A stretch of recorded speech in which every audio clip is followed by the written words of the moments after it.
Good morning, I'm Joe Fryer. And I'm Savannah Sellers. Right now on Morning News Now, wrong direction. As President Biden wraps up an overseas trip back at home, more Americans say the country is on the wrong track. The impact the struggling economy has on the growing pessimism and how the White House plans to address it. Uncertain future with Roe versus Wade no longer the law of the land. There are new concerns some state legislatures may not stop with abortion bans. How people trying to start a family with IVF treatments are preparing for possible restrictions. Pack your patience. Whether you're traveling by road or by air this holiday weekend, expect to shell out more money and time. What travel experts say you should do to make sure airport delays and inflation don't ruin your vacation plans. Plus, celebrating Pride. As Pride Month comes to an end, the fight for equality is far from over. An increasing number of LGBTQ Americans are reporting cases of discrimination. What advocates say it needs to happen year-round to keep the community safe. And as health services for trans Americans are threatened in several states, we'll show you how one company is taking a new approach to help them. We'll end our hour with an important conversation you're going to have. Yes, with the head of GLAAD, a frequent guest on our show. Absolutely. These issues, and then I'll show off my rainbow watch bracelet. Stick around for that conversation. We begin, though, this morning with President Biden wrapping up that major overseas trip, heading home where a number of issues await him. During the president's 6-day visit to Europe, he met with G7 and NATO leaders, a trip designed to show the continued strength between America and our European allies amid Russia's ongoing war in Europe. But it has often been overshadowed by a range of issues here in the U.S., as the country remains divided over the Supreme Court's landmark ruling to overturn Roe. On top of that, inflation continues to put pressure on Americans' wallets. New polling from the Associated Press shows just how frustrated Americans are with the direction the country is going. 85% say the country is heading in the wrong direction, including 78% of Democrats, a sign of widespread pessimism with the midterm election about 4 months away. Shannon Pettypiece, the senior White House reporter for NBC News Digital, joins us now from Madrid, where the president is. Let's start with that poll. This is not good news for the White House. The president has a lot on his plate when he does return home. I mean, what's his priority? Well, I will say he has been very silent on domestic issues here during these 5 days of meetings he's had now in Madrid and before in Germany. We expect that to change later today. He is going to have a press conference about an hour from now, where certainly the reporters in the room will be asking about these issues you mentioned: inflation, abortion, the January 6 hearings. So we'll have an opportunity then to hear more from the president. But even on this issue of inflation, which you noted is a top issue that's weighing on voters, we've seen very little discussion or action from the president or world leaders here trying to address inflation, which has really become a global problem. It certainly is a problem in the developed world, but even more so in lower income countries, as the war in Ukraine's driven up the price of fuel and the price of food. When the president gets back to Washington, White House officials aren't indicating we should expect to see any major changes or policy shifts on that front when it comes to inflation. The president has said there's not much he can do at this point about the high price of oil, given the war and the global gas market and constraints, in things like oil pumping and refineries. And then also on the abortion front, White House officials have also indicated there's not much that they can do from a policy front. We have seen some efforts along the margins from the administration to try and make sure access remains where it is legal in states. But we are told not to expect any big shifts there as well. So certainly, as you noted, a lot of issues the president is going to be confronting when he gets back home later today.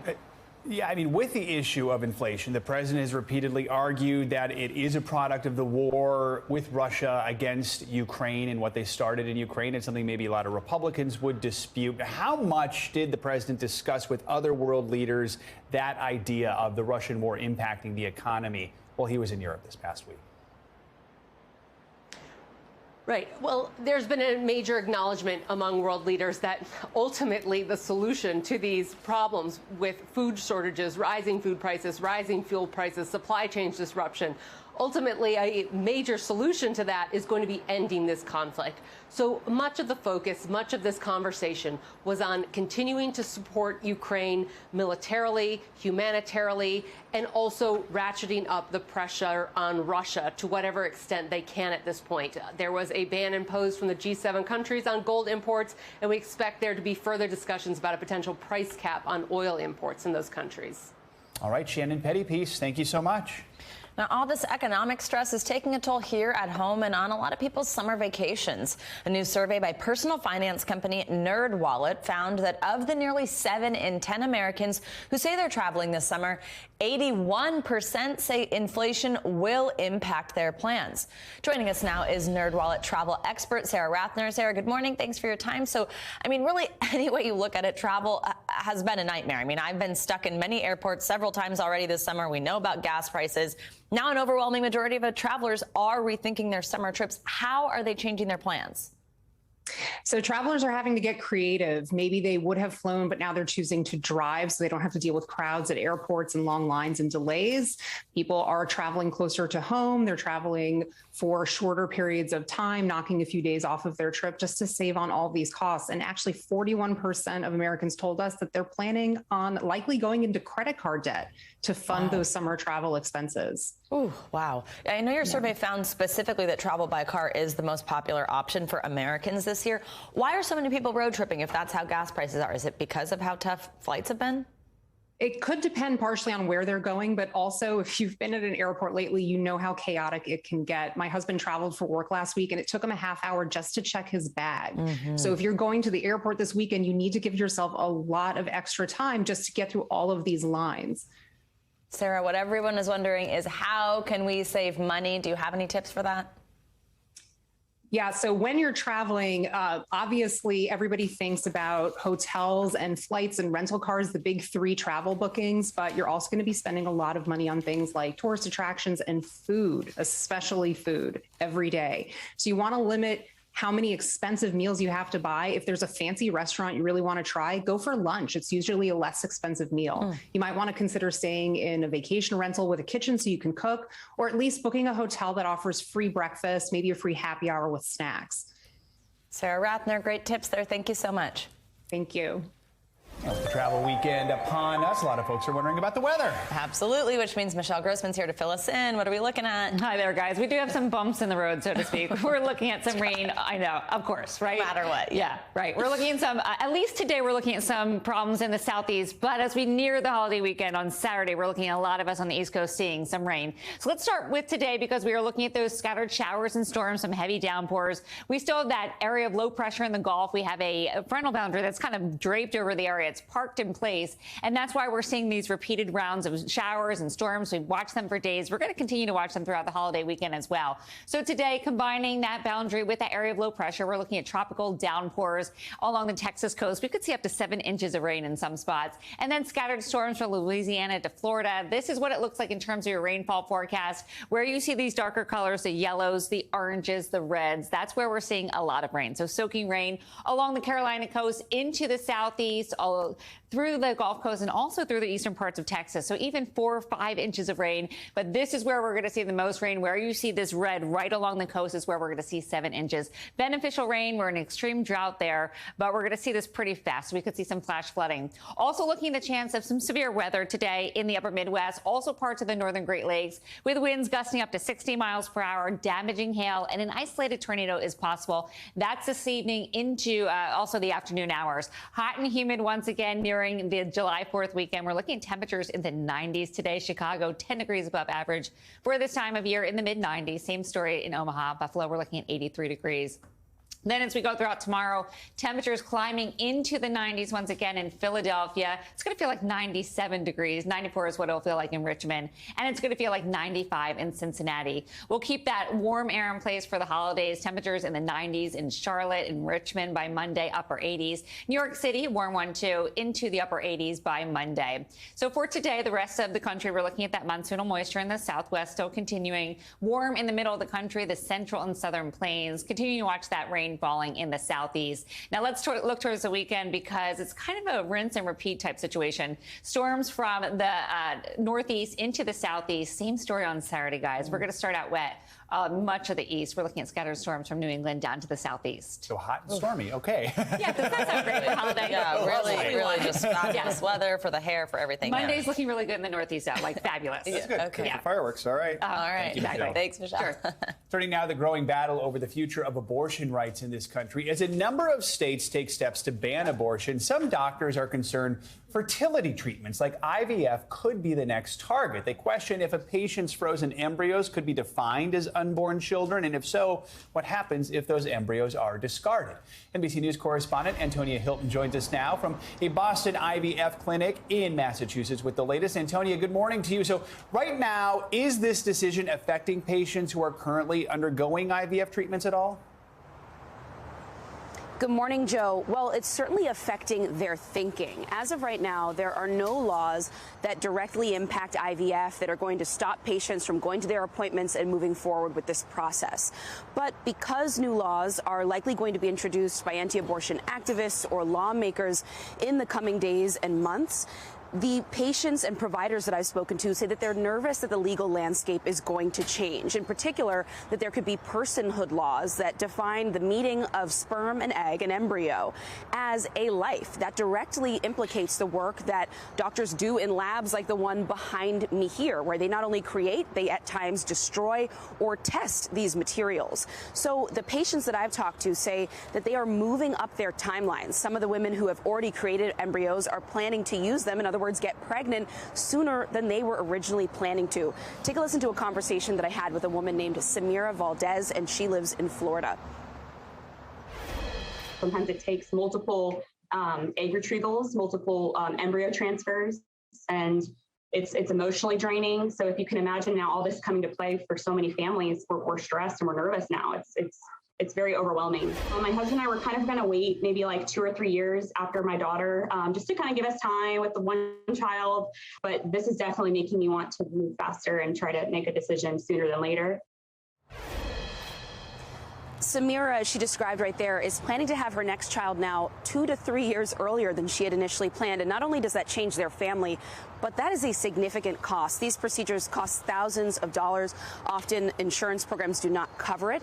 And so families in this situation are now thinking about, the makeup of their family, but also their budgets. The clinic behind me here, Boston IVF, says that they have been receiving over 50 calls a day from patients who live in red states who are interested in transferring their tissues from those states here to Massachusetts, a blue state where they think that they might be a little bit safer, Joe. It's not just patients, Antonia. Are some doctors concerned that their work could soon become criminalized? I mean, what did you learn from some of the doctors you spoke with? That's right. In the event that either a vaguely written bill or someone directly passes a personhood law to define an embryo as a living being, in the event that that moves forward in any state, that would directly criminalize the work that they do here in clinics like this one. And in the state of Oklahoma, where already they have an abortion law that is quite similar to what we saw in Texas, where an individual can sue anyone who they believe has been involved in an abortion. It opens the window for any prosecutor or person who believes that what they think goes on in a clinic like this one amounts to an abortion. They create multiple embryos at a time. They sometimes remove them. Families sometimes ask to destroy them. And so the question is that life? Is that an abortion? And they're nervous that no matter what lawmakers, assure them may be the case, that it would just take one prosecutor or person or a group of lawmakers to see it differently to change the legal landscape. Take a listen to a conversation I had with a doctor, Dr. Reshef in Oklahoma. He works at his own fertility site, and he's preparing for the possibility of lawsuits. New law in Oklahoma opens the door for lay people to sue anybody that they feel is engaged in abortion. So the annoyance factor from being sued, of course, clearly interferes with my work and my patient's right to reproduce. People that either deliberately or unintentionally, by not knowing the law and not knowing the definitions, will sue us because they perceive that we're committing abortions. I think that's a travesty, all right. Doctors are already meeting with their lawyers to determine what kinds of new programs, tissue transfers they might do. Is this going to cost them money, or are they going to charge the patients out of pocket for all of this? So they are scrambling to try to secure their industry, essentially, over the next couple weeks and months, Joe. Clearly a lot of questions on a lot of minds right now. Antonia Hilton in Massachusetts, thank you so much. Now to some disturbing news this morning here in New York. A woman was shot dead on Manhattan's Upper East Side last night while pushing her 3-month-old baby in a stroller, according to police. Authorities say the gunman approached the woman from behind and shot her once in the head at close range before fleeing.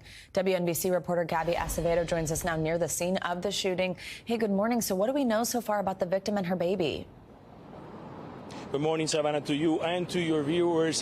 What we know at this point is that this 20-year-old mother had a previous case that she had filed for domestic violence, but we do not know at this point if that had anything to do with the shooting. I want to show you what's happening right now as neighbors are waking up in the Upper East Side. We are on East 95th Street between 3rd Avenue and Lexington, and what you see there is the crime scene, which was semi-clear. There's still a police guard patrolling the area and guarding the zone. At the scene, officers recovered a bullet casing and scouted the block for possible surveillance video. Witnesses told us that kids were actually playing at a park nearby close to Lexington Avenue when they heard the gunshot. As for Mayor Eric Adams, he made his way out to the scene last night, Savannah, and he said that New Yorkers cannot allow the epidemic of gun violence to continue in the city. And has the NYPD released any details about a potential suspect in the shooting? That is right now the most important detail, Savannah. Obviously, the suspect. Who is the shooter?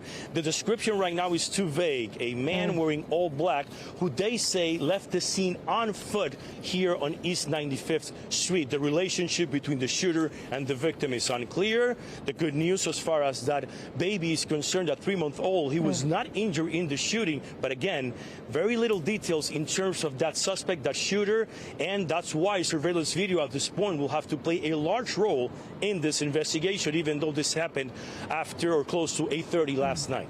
All right, Gabby Acevedo, thank you so much. Now to the fallout from that explosive testimony from former White House aide Cassidy Hutchinson during Tuesday's January 6th hearing. One of the key figures mentioned was former White House counsel Pat Cipolloni, who has now been subpoenaed by the committee that's investigating the Capitol attack. Committee leaders had initially asked Cipolloni to appear, but now they're taking this official step. They made that decision after hearing Hutchinson's testimony under oath, saying that Cipolloni had raised legal concerns about Trump. Mr. Cipolloni said something to the effect of, please make sure we don't go up to the Capitol, Cassidy. Keep in touch with me. We're going to get charged with every crime imaginable if we make that movement happen. NBC News Capitol Hill correspondent Ali Raffa joins us now. Ali, good morning to you. So Cipolloni was described by Hutchinson as one of those last firewalls in the effort to stop Trump on January 6th. What do we know right now about his willingness to cooperate, and how much of a key figure really is he in all of this? Yeah, good morning, Joe. She mentioned his name quite a few times during her testimony on Tuesday. And we know, as you mentioned at the top there, that he has sat down privately with the committee to answer their questions months ago. But since then, he's been very hesitant to speak on the record, citing executive privilege concerns, essentially saying he's been very, very careful what he can and cannot say about his private conversations with former President Trump to the committee. But then you see this subpoena come out yesterday. The committee saying, quote, they want him to speak for a deposition on Wednesday, July 6th, saying in the subpoena, quote, you've declined to cooperate with us further, including on the record testimony, saying they now have no choice but to issue the subpoena. Take a listen to what really the committee could learn from Cipolloni, from the committee members themselves. He has a huge volume of relevant evidence, and he was there at every level of each of these assaults on democracy and the rule of law. His knowledge of the propensity for violence that day, his knowledge that the president and others may be breaking the law that day, I think is very important. And we've heard him mentioned not just in Hutchinson's testimony, but really throughout these public hearings since they began. Remember, in one of the first hearings, Liz Cheney asked Jared Kushner in a pre-recorded clip that the committee played whether Pat Cipolloni ever threatened to resign. Kushner really equating his threats of resignation to what he called whining. We heard DOJ officials even say that Cipolloni defended and supported them as they were having those private meetings with the former president, that pressure campaign against the Justice Department. And then you heard her say on Tuesday that Cipolloni was one of those people who came into Mark Meadows' office and said, you know, we need to do something as the Capitol was being attacked, saying, you know, if someone, essentially Hutchinson saying, I'm paraphrasing here, but her saying that if something happens, someone gets killed, that the blood would be on Meadows' hands, Joe. So since that testimony from Hutchinson, there has been pushback from some Republicans on some of the things that she said. For example, both Mark Meadows and Rudy Giuliani have denied that they asked for pardons. And then there were those allegations that she made about an alleged confrontation between former President Trump and members of the Secret Service. How is Hutchinson now responding to some of that pushback? Yeah, and you also have former White House counsel Eric Hirschman now saying that he was the one that wrote that note that the committee presented, even though Hutchinson under oath said it was her. She even identified the note as her own handwriting. But the committee and Hutchinson, they're both standing by the testimony she gave on Tuesday, the committee calling her still a credible witness. Hutchinson coming out yesterday through her attorneys issuing a statement saying that she still stands behind her testimony and that she's proud of the work that she has done both in the White House and her service to the country through her testimony on Tuesday. And so I don't really think it's surprising that, you know, former members of Trump world are now coming out and trying to debunk or poke holes in parts of her testimony. I think the committee very much expected this to happen, and I think that was really part of their planning in waiting so long to announce just the plans for her to come and testify, why everything was waited until the last minute before it became official, Joe. I mean, Allie, we know the next hearing isn't scheduled till next month. Quickly, do we know what's next? Where does the committee plan to go from here? Well, we know they are very much interested, as we mentioned, in speaking with Cipolloni. We're also monitoring really the progress they make in trying to talk with Justice Clarence Thomas's wife, Ginny Thomas. And we heard in the last hearing that they're now looking into how to prevent any sort of witness coercion or intimidation, that they have evidence has already happened through emails, phone calls, texts against their witnesses that have testified and that plan to come testify. So definitely a lot on their plate the next 2 weeks for this 4th of July recess, Joe. All right, Allie Raffa, thank you so much, Allie. Appreciate it. R. Kelly will spend the next 30 years in prison. The former R&B superstar was sentenced Wednesday after being convicted of 9 counts of sex trafficking and racketeering. During the trial, prosecutors said Kelly was a serial sexual predator who abused young women for more than 2 decades. The 30-year sentence will be followed by 5 years of supervised release and also includes a $100,000 fine. Coming up on Morning News Now, new information this morning about what's being called the country's deadliest case of human smuggling. What we're learning about the driver of the truck where the bodies of dozens of migrants were discovered. Plus, world leaders pledge more support for Ukraine, the new help the U.S. is sending, and the concerns that NATO expansion could escalate tensions. That's up next.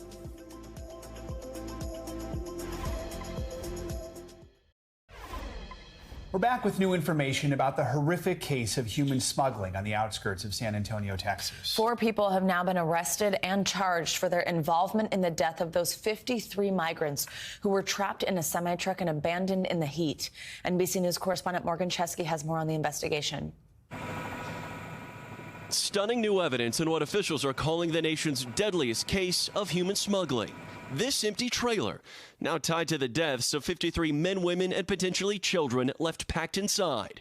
Among the dead, 4 Hondurans, including 2 brothers, Alejandro and Fernando Caballero. Today, their mother mourning their loss, saying her sons were anxious but excited for a future where they could work to build their mom a new home. Mexican authorities cooperating with U.S. investigators are painting a grim picture of the deadly journey. After crossing the border in Laredo, Mexican officials say at 2:45 p.m. Monday, The truck passed through a Border Patrol checkpoint in Encino, Texas. A camera capturing the driver, identified by Mexican authorities as a now detained U.S. citizen, who then drove through Cotulla before stopping 146 miles later in San Antonio on a 100-degree day. It's a lot of coordination, so it's suggestive of a higher level organization. Special Agent Craig Larrabee runs Homeland Security investigations covering the southern Texas border. These organizations, potentially cartels, they're really looking at these people as a product. Just a product, a commodity. I mean, it's just simple. More people, more money, more profit. On the border, Governor Greg Abbott promising additional checkpoints. Alongside the remote road where so many lives were lost, a somber memorial marked by flowers and bottles of water for those no longer here. Morgan Chesky, NBC News, San Antonio. Now to the war in Ukraine, where Russian forces are stepping up efforts to capture the Donbas. The governor of the Luhansk region says the frequency of shelling in the city of Lysychansk is enormous. That city is Ukraine's last remaining stronghold in the province after the falling of neighboring Severodonetsk. Yesterday, saw the biggest prisoner swap since the war began. Ukraine says it secured the release of 144 prisoners. Most of them were soldiers holed up in that Mariupol steel plant. Russian-backed separatists in Donetsk confirmed 144 of their troops had also been handed back. Meantime, NATO is calling Russia, quote, the most significant and direct threat to the security of allies. Leaders are gathering in Madrid for day 2 of talks, having yesterday announced one of the alliance's biggest overhauls since the Cold War, with the U.S. planning to increase its military presence across Europe. In the moment when Putin has shattered peace in Europe and attacked the very, very tenets of rule-based order, the United States and our allies, we're going to step up. We're stepping up. We're proving that NATO is more needed now than it ever has been, and it's as important as it ever has been. We're now joined by Jamil Jaffer. He is the founder and executive director of the National Security Institute and the former associate White House counsel to President George W. Bush. Jamil, good to have you with us. So, big moves announced by NATO, and as we heard from the president there, the U.S. is expanding its footprint across Europe. What do you make of this so-called overhaul by the alliance and these plans by the U.S.? Well, look, this is really critical, the situation here, Joe. What's going on now is that the U.S. has agreed to bring Finland and Sweden into NATO, along with all the NATO allies. We're also deploying significant new forces to places like Poland and Romania, making some of these forces permanent, which is a critical change. And this builds on a lot of the other deployments we've made on the eastern flank of NATO to respond to this Russian aggression. So in a lot of ways, what the Russians planned to have happen, an easy takeover of Ukraine, has now turned into an expansion of NATO right up to Russia's borders and an increase of the U.S. and allied footprint along the Russian border and the eastern flank of NATO. Critically important moves for the alliance, but a very big challenge now for Russia. Let's talk about Russia's response here to this. I mean, President Putin had said that Russia never had any problems with these nations. They were never under any threat. But he did say if military infrastructure is deployed there, Russia would have to respond in kind. Does NATO membership in any way actually make these countries more vulnerable because of a response like that from Russia?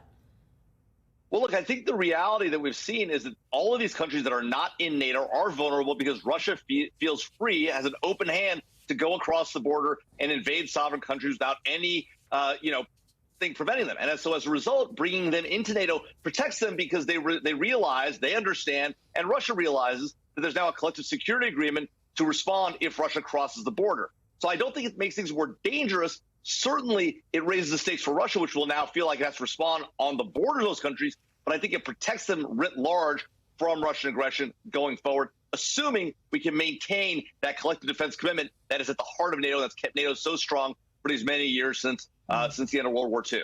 Jamil, I have a question about what's Russia's ultimate goal here. Yesterday, the director of national intelligence, Avril Haines, said Putin still wants to capture most of Ukraine, but is unlikely to achieve that anytime soon because of Russia's military capacity. Do you agree with that assessment, or do you think Russia right now is really mostly focused just on the Donbas region, and that's the goal? You know, I do think Director Haines is exactly right. I was actually at the event sponsored by the Silverado Politics Center at Google, where Avril Haines, Deputy Attorney General Lisa Monaco, talked about these very issues with Olivia Gazis. And look, the key thing here to note is that the Russians have long had these aspirations for Ukraine. We saw them first go into Crimea a few years ago. They're now built on that by going to the Donbass. They tried to make a push towards Kyiv. Ukrainians successfully pushed them back. Now they're going to take this additional land. They're going to stick it out. They're going to build this land bridge between Crimea and the eastern provinces they've obtained. They're going to try to get that port there on the Black Sea. And then their ultimate goal over years now will be to continue this expansion in Ukraine and potentially look at other nations. That's why this expansion in NATO is so important. That's why doubling down on the U.S. commitment and really responding to Russia aggressively and deterring further aggression is critical for us and our alliance.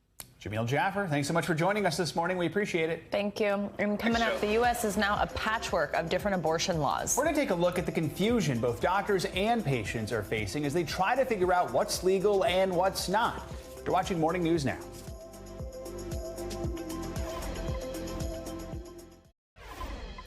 We're back with more fallout over the Supreme Court's decision to overturn Roe v. Wade. Several states are now caught up in a confusing patchwork of abortion laws and challenges, with many patients and providers wondering what they should do. NBC News correspondent Ann Thompson takes a closer look. The battle over Kentucky's abortion trigger law moving to a courtroom. Your Honor, there is a real vagueness problem here with the trigger bin. Kentucky, one of 12 states where the future of abortion services is now in court, causing confusion for patients, doctors, and lawmakers alike. I don't think it could get more confusing. Dr. Gabrielle Goodrick leads Arizona's Camelback Family Planning Clinic, performing abortions until Friday. Now its website says it's temporarily suspended elective abortions, unsure what's legal. So none of us want to get involved in lawsuit or get arrested. If you went ahead and provided abortion services, what's at risk? I think being arrested, charged with a felony, losing your medical license. There are two abortion laws on Arizona's books. One signed this March, which bans abortion after 15 weeks, but does not repeal the second, more restrictive law. That one enacted when Arizona was just a territory, bans all abortions unless the mother's life is in danger. With the overturning of Roe v. Wade, abortion should now be illegal in the state of Arizona. Abortion rights opponents argue for the older law. In effect, does Arizona have two laws on abortion? Arizona does not have two laws on abortion. It has one law that prohibits abortion except to save the life of the mother. It's not confusing. But a county judge blocked that ban in 1973, leaving some to wonder where that law stands. And now the confusion expanding to emergency contraception. A Missouri health system stopped providing emergency contraception after that state banned abortion. St. Luke's health system concerned its clinicians could be in legal jeopardy. It reversed course, providing the pills again, but saying the ambiguity of the law continues to cause grave concern. So the big question is, when will we get clarity on these laws? The Arizona Attorney General says it's working on a brief to be filed in federal court about that state's abortion laws, perhaps next week. And in Kentucky, the judge there says he could rule as early as today on whether or not to put a temporary stop to that state's trigger law. I'm Ann Thompson in New York. Now back to you. All right, thank you. Now to help us clear up some of that confusion, let's bring in former federal prosecutor and MSNBC legal analyst Cynthia Oxney. Good morning, Cynthia. So confusing and laid out very well in that report. I want to pick up on Arizona just quickly to recap what's going on there. There's this new law banning abortion after 15 weeks, an older law outlawing abortion altogether with the exception of if a mother's life is at risk. But then that was blocked by a judge back in the 70s. What are the rules there? What does that mean? Well, and it gets even more confusing because the judge who blocked the old law for when they were a territory only blocked it to Pima County and the AG's office. So another layer of confusion. I can't believe you said I was going to clear up confusion. I think I'll make it worse. Another layer of confusion is, what about the other county? Maybe the law isn't blocked in the 1800 law, the pre-statehood law. Maybe it's not blocked in those counties. And we just don't know. And then you have to add a layer of politics to it, because the guy who's pushing this territory law is running for Senate, and he's trying to claw his way to number one. And the governor is saying the Senate guy is wrong, and the Senate guy is saying the governor's wrong. And so Arizona is a mishmash. And what it effectively means is there is not abortion options for women in Arizona. And who that hurts is poor women, because women of any wealth or even medium wealth will go to California.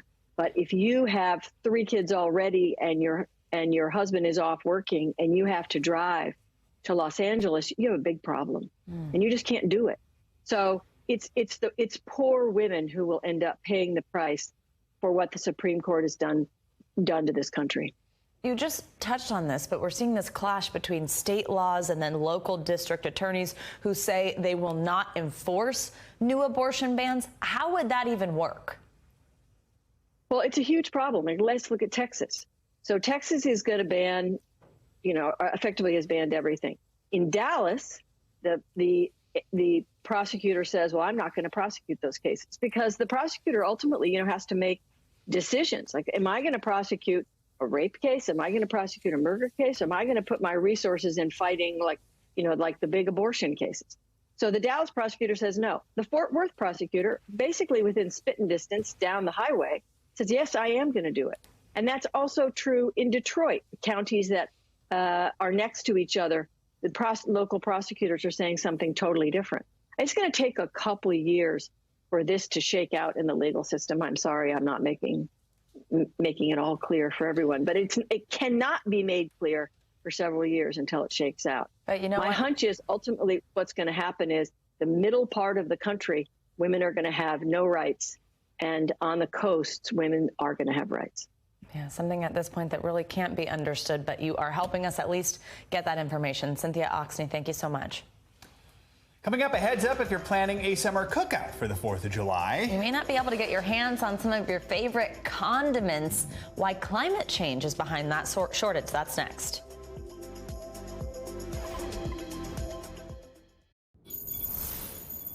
It's time for Climate Control, our weekly series on environmental headlines and solutions. This morning, we're looking at the Colorado River. The critical source of water and power for the western U.S. has reached record lows amid a decades-long mega drought. Now the federal government is stepping in. Plus, how climate change could affect the condiments at your July 4th cookout. Here's NBC News meteorologist Bill Cairns with more. We start climate control on the 1,450-mile-long Colorado River that supplies water to 40 million people in 7 states and also 30 tribal nations. Well, right now, the clock is ticking for everyone taking water from the Colorado River. Well, federal water managers are telling them come up with plans to slash water usage, or a plan will be made for them. The math is simple. More water is being taken out of the river system than it can provide. This is causing dramatically lower water levels at Colorado River reservoirs, especially Lake Mead, which is currently at its lowest water level since it was first filled all the way back in the 1930s. Lake Powell is also at 1/3 of its capacity. Now, the climate-induced mega drought going on 22 years and the western population explosion are the main culprits for the drawdown. Now, besides water, these dams provide hydroelectric power to the west. To maintain the current levels of power production, well, water is needed from other areas of the Colorado River system to fill them. But of course, that means less water for the state and the tribes. And in case you were wondering, the historic sharing agreement of the Colorado River between the states, the tribes, and Mexico is now 100 years old and was made at a time when the river flows were unusually high. Well, our next stop on climate control showcases the beauty, power, and inspiration of the still image. The project is called Everyday Climate Crisis, and it asks women across Australia to submit pictures of their changing climate. Over 1,000 images of drought, floods, fires, pollution, land and coastal erosion, coal mining, fracking have been submitted. Photographer Hillary Wargo is organizing the pictures and presenting them as a petition to her government. She's also asking for images of landscapes, gardening, recycling, renewable energy, or just people doing little things to help mitigate the effects of climate change. This is the image that made me pause. Check out these kangaroos seeking refuge in a cemetery as wildfires and smoke surrounds them. Well, the historic Australian brush fires in 2021 inspired the project. Search Everyday Climate Crisis to view the gallery. Well, our final stop on our climate tour takes us to the condiment aisle of your local grocery store. Climate change-induced drought and heat waves are threatening your 4th of July picnic and summer barbecues with fewer condiment items. and options. The most severe shortage is of sriracha sauce due to a bleak harvest of chili peppers in Mexico over the past 2 years. You'll be hard-pressed to find the bottles with the roosters on any shelves, as frequent users have grabbed every bottle they see. The other looming summer shortage could directly affect your pretzel and burger consumption. We're talking about mustard. The mustard seed harvest is half of what is expected due to extreme heat waves in southern Canada. France is already reporting shortages of mustard, but U.S. producers Heinz and Kraft insist mustard will be on your store shelves for your 4th of July holiday weekend. And getting back to the sriracha sauce shortage, it has gotten so bad, guys, that a Los Angeles restaurant is promising a free meal to any customer who will bring them in a bottle of sriracha sauce. Now, that's a deal I could come up with if I could only find a bottle. Yeah, no kidding. That's quite the deal there. All right. Thanks, Bill. He's apparently a fan. All right, let's get to some financial headlines. The S&P is now on track for its worst first half of the year since the 70s. NBC's Silvana Henao joins us with that and other money news. Silvana, good morning. Hey guys, good morning. Yeah, so Wall Street is set to close out a difficult quarter and first half to the year. The Dow and S&P 500 are on pace for the worst quarter since the first 3 months of 2020 when the pandemic sent stocks tumbling. The Nasdaq is set for its worst quarter since the financial crisis back in 2008. The S&P is also on track for the worst first half to a year since 1970, amid surging inflation, rising interest rates, and recession worries. In focus today, we'll get reports on jobless claims, personal income and spending, and manufacturing. Spirit Airlines is delaying a vote on its proposed merger with rival Frontier that was scheduled for today until next Friday. It's the latest twist in the takeover battle for Spirit as it continues talks with Frontier and JetBlue. Reports say it may be difficult for the Frontier deal to be approved by shareholders. Spirit has repeatedly dismissed JetBlue in favor of Frontier, a deal it says has a better chance of being approved by regulators. Either outcome would create the nation's 5th largest airline. New York is the best state for college grads to start their career. That's according to a new study from bestcolleges.com. Rankings are based on cost of living, the average starting salary, number of job openings, diversity, percentage of young people, women's equality, and level of fun. New York takes the top spot because of its high number of job opportunities and average starting salary outweighing the high cost of living. California is second, followed by Illinois, Texas, and Colorado. That stuff must really outweigh the cost of living. When I first moved here, I remember that not being all that simple. All right, but that's very cool to hear. Silvana, thanks so much. You got it, guys. Coming up as Pride Month wraps up, advocates say the support should not stop now. We'll take a look at the issues threatening the fight for equality. That's next.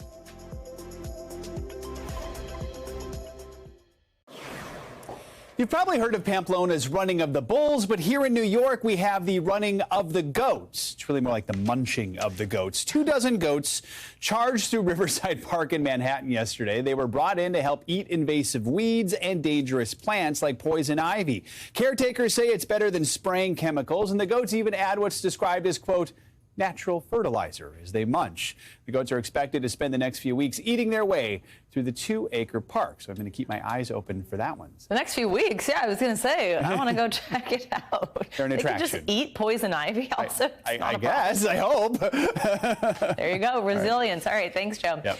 Now, as we know, June is Pride Month, and according to Pew Research Center, about 5% of U.S. adults under 30 identify as transgender or non-binary. But lawmakers in some states are taking actions to restrict access to gender-affirming health care. CNBC's Bertha Coombs has the story of one telehealth company trying to help transgender patients. For Piper Rose, gender transition has been a process. The hardest part, finding a doctor. If I call and I say, I want an LGBTQ plus competent doctor, they can't even sort the doctor's list based on that. Now, Rose works for Plume, a 3-year-old telehealth startup for adult transgender patients. Co-founder Jerica Kirkley saw virtual care as a game changer. Upwards of a third of trans individuals are actually discriminated against or harassed in a healthcare facility. Telehealth as a means to access healthcare for the trans community is not just a convenience and a nice to have, it actually can be a necessity for many folks. Plume provides access to a doctor and testing for adults and a trans-led support team for $99 a month. It isn't covered by insurance, and hormone medication is extra. Now in 41 states, the service is growing, but so are legal challenges to gender-affirming care. More than a dozen states have moved to restrict transgender care for youth. While attorneys say the right to adult care should be upheld, the Supreme Court ruling overturning federal abortion rights could prompt new challenges. While we expect the cases to continue to come up and perhaps Dobbs will generate additional litigation, they will be judged really on a case-by-case basis and a right-by-right basis. For Piper Rose, on the road to their transition, it's disheartening. There's like a level of terror to having policy that's against you, and then there's a level of terror that makes it feel like you literally cannot exist. Thank you to Bertha Coombs for that report. Now, Plume hopes to move into the employer market where more large companies cover gender-affirming care.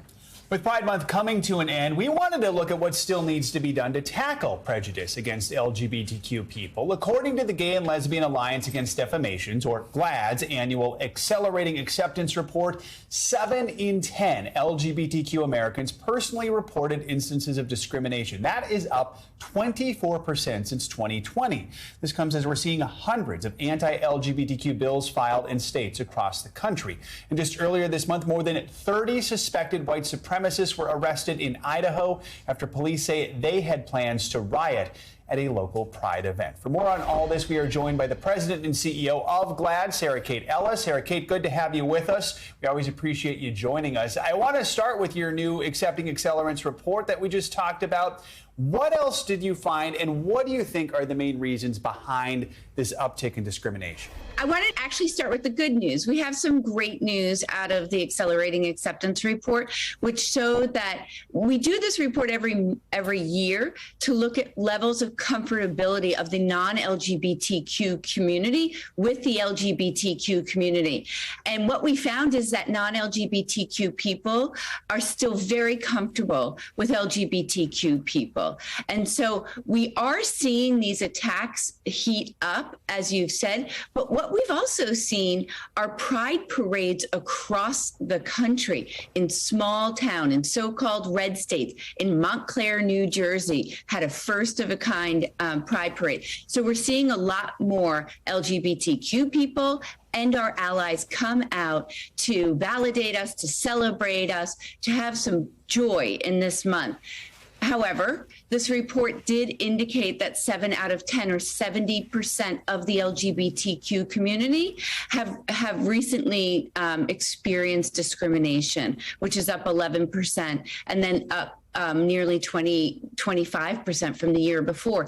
In addition, we found over 50% of transgender and gender non-binary people not feeling safe in their own neighborhoods. We also found that Gen Z, over 50% of them feel unsafe walking on the streets. And so why we're seeing this, I think you can see there's been an enormous cultural shift in this country from freedom to a more controlling government that we're seeing.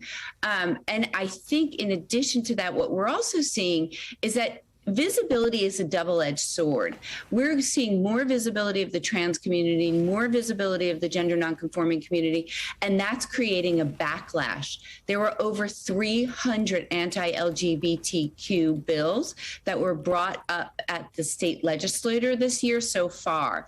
And that is a strong indication that at the state level, there's a lot of backlash and a lot of targeting of the LGBTQ community. And I just want to say one other thing. In addition, what we're seeing is the recent Gallup poll says that 20% of Gen Zers are LGBTQ. So we're seeing our population grow because they feel more comfortable to come out in some ways because they're more visible and they're seeing it. But then what we're seeing is the backlash is hitting them and the discrimination is hitting them. I want to ask you real quickly here about the fallout from the Supreme Court decision to Roe versus Wade. Concern that this could lead to overturning the Obergefell decision, which legalized same-sex marriage. We spoke to Jim Obergefell, the lead plaintiff in that case. I'm going to quickly play something that he said, and we'll talk on the other side. a target has been painted on the back of marriage equality, on the back of our ability to enjoy intimate relations with another person in our home, in the privacy of our home, and not have that be criminalized. Not to mention a woman's right to get birth control. So much of what we have enjoyed in this nation, so much of our civil rights progress is at risk because of this decision.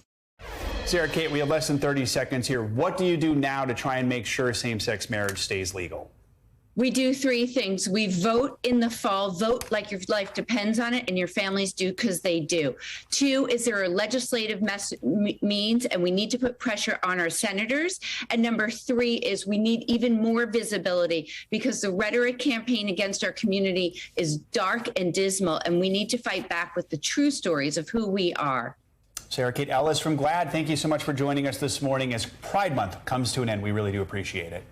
Thanks for having me. Does it for this hour of Morning News Now. But the news continues right now. Thanks for watching our YouTube channel. Follow today's top stories and breaking news by downloading the NBC News app.